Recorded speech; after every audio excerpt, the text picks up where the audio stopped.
everybody, welcome to the Tattooed Chap today. I'm Drew, the Tattooed Chap, and today we are going to be talking about ruck marching. So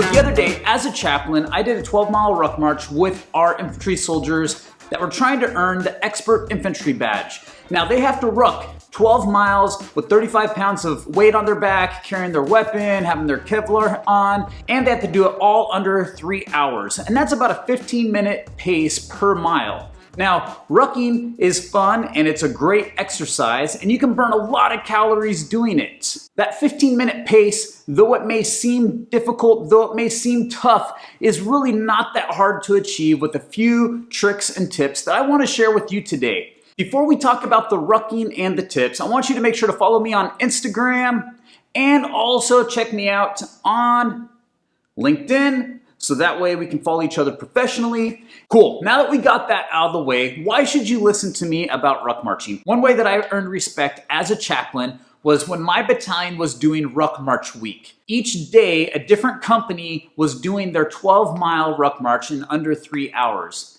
And I, as a chaplain, wanted to get out there and show them that, yeah, I might be a chaplain, but I'm also a soldier. And I went out there as a chaplain and I did all 5 days of the 12-mile ruck march. And so I did a total of 60 miles in 1 week, every day back to back. I was able to do every single one of them in under the 3-hour time. My average time was about 2 hours and 30 minutes. My fastest times were down in the 2:15s. So if I can do that, hopefully this can give you a little bit of hope that you can get out there and beat that 3-hour time hack. If I can do it every day for 5 days straight, you can do it for 1 day. It just takes a little bit of hard work and effort. Ruck marching is one of my favorite forms of exercise. I do it every week, whether it's just 2 miles or sometimes up to 12 miles on my own. It's a great form of exercise, a great form of conditioning. So anyways, that tells you a little bit about me and my background.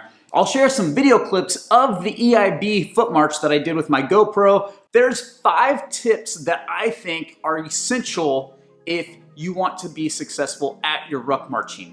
And the first one is this: socks. Socks are everything when it comes to doing ruck marches. Now, when I did basic training way back when, they told us that socks are important. And they told us to wear our military dress socks, you know, those thin black ones. Wear those and then wear our green socks over it. And while I think that can be a good way to go, those socks have a tendency to slip. So in my time, what I've actually found works the best is using Adidas soccer socks. Yeah, you know which ones I'm talking about, the ones that every soccer player wears. They go up to your knees and they're nice, they act as kind of like a compression sock, and they do not slip. What this does by wearing these socks is it actually takes the friction away from your skin and it puts it on that sock. So if your thicker sock, your green military sock, is slipping around, it actually doesn't cause friction and cause blisters on your feet by using those 2 pairs of socks. So make sure to wear those 2 pairs of socks if you want to avoid blisters and friction. One thing that I have found also is the best socks are the ones that you are issued at basic training, the basic ones. I've used lots of other socks and I've tested them out, and I don't like all the expensive socks when it comes to ruck marching. I like the plain old military ones with my Adidas socks underneath, and that has provided me with more than enough protection from blisters. After basic training, I have never had a blister with all the miles of ruck marching that I've done. So that is tip number 1 and probably the most important. Tip number 2, and this one's also important, is use Vaseline. Use Vaseline anywhere where you think there might be some friction. So I put it on my armpits, I put it on my nipples, I put it in between my legs, on my crotch, and even around my hips where the waist belt sits, because I don't want to get any spot that gets rubbed raw for whatever reason. What I found is when it's raining or if it's really humid out and it makes me sweat more, is that those areas might receive more friction when the uniform's wet than maybe when the uniform's dry. So put that Vaseline on those different areas. And it's a trick I learned from my dad, who's a long distance runner. It will save your body and all that stuff. Basically, you don't want to be hurting while you're doing your ruck march. So save yourself by just putting a little bit of Vaseline in those areas. Tip number 3, and this is a tip that I don't really see a whole lot of people ever really talking about, and it's about food and calories and all that kind of stuff. when it comes to long distance running and all that stuff, people talk about eating spaghetti the night before, carbo loading. While that's important, I think most people probably overeat the night before, and it actually hinders their performance the next day. So what I would recommend is the night before, eating a good meal that has carbs in it, but don't overdo it. Just have a good, solid, healthy meal, get a good night's sleep, hydrate really well the night before, and then you'll be ready for race day. Now, while you're on the ruck, you're gonna be burning a lot of calories, burning a lot of energy because you're gonna be running, you're gonna be walking at a fast clip, so you're gonna need some kind of form of energy. Now you can go get those gel packets and things of that nature. Now what I have found works the best is I bring almonds and I bring walnuts, and I put them in a little plastic bag, and I have a handful of those, and I also bring 3 or 4 tangerines. And those things, you know, the little tiny oranges, those things give you fast, quick energy, and the nuts, and they kind of give a little bit more long-term energy. At least that's how it feels for me, and so that's what I use. Also, I don't really drink a whole lot of water. The last one I just did, I had one 12-ounce thing of water, and that's it for the whole thing because I hydrated really well the night before. Typically, I'll bring 1 canteen worth, maybe 2 if I'm down in the south where it's really hot. But if you're really well hydrated throughout the week beforehand, you probably don't need to be drinking 4 or 5 canteens worth of water on a ruck march. You'll probably actually waterlog yourself, and that probably won't be fun.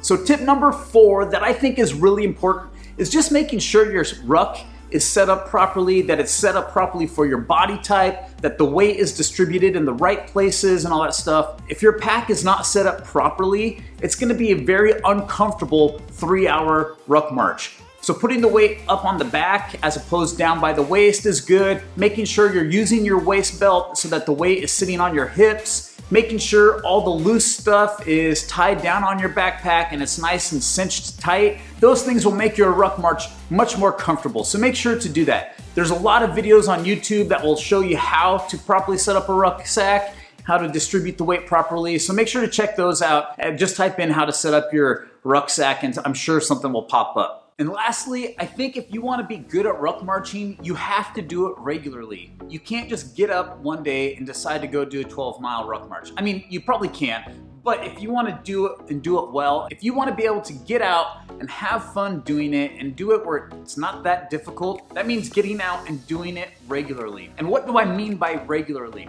Well, I recommend at least ruck marching once a week.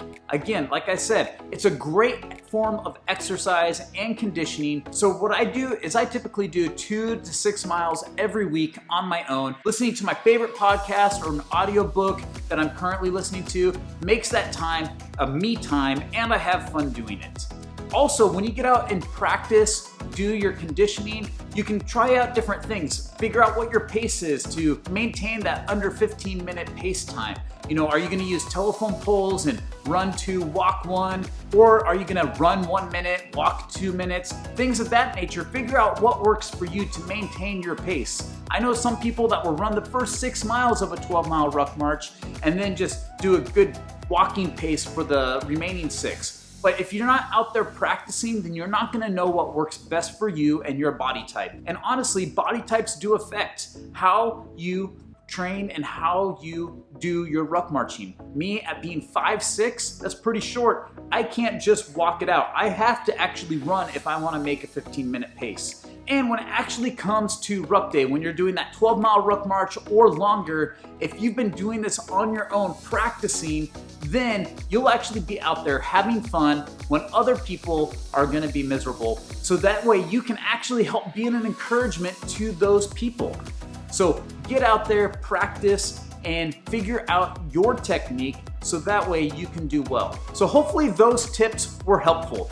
Now there's a lot of other things that I could have talked about, and there's a lot of YouTube videos on rucking, and there's website stuff you can look at as well, and there's a lot of good tips. So make sure to check those things out too if you want to get better at your ruck marching. But really it just comes down to practice. If you have questions, feel free to comment below and ask me, and I'll give you my 2 cents and what has worked for me over the years, and hopefully we can get you to a place where you're rucking and you're doing a great job at it. So if you liked this video, please make sure to smash that like button, And also hit the subscribe button because I'm going to be having other stuff about the military, about chaplaincy, about faith and life on this channel. And if you like this stuff, make sure to subscribe so that way you know it's coming out.